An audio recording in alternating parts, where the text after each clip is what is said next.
ഹൈദരാബാദിൽ ബി.ജെ.പി. സ്ഥാനാർത്ഥി മാധവി ലതയുടെ അതിക്രമം. വോട്ടിംഗിനെത്തിയ മുസ്ലിം വനിതകളെ തടഞ്ഞു നിർത്തുകയും അവരുടെ മുഖം പരിശോധിക്കുകയും ചെയ്തു. തിരിച്ചറിയൽ രേഖകൾ ആവശ്യപ്പെട്ട മാധവി ലത വോട്ടിംഗ് ഉദ്യോഗസ്ഥരോട് കയർക്കുകയും ചെയ്തു.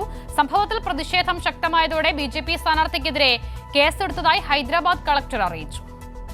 നാലാം ഘട്ടത്തിൽ തെരഞ്ഞെടുപ്പ് നടക്കുന്ന ഹൈദരാബാദിലെ എൻ.ഡി.എ സ്ഥാനാർത്ഥിയാണ് Madhavi Latha.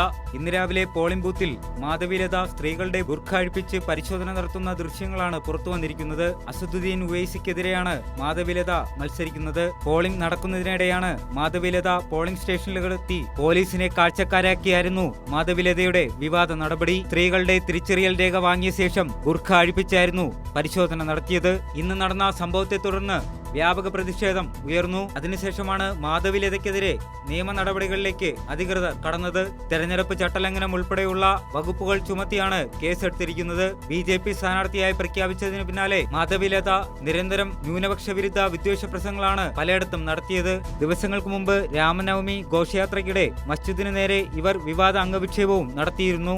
Election desk, Kairali news.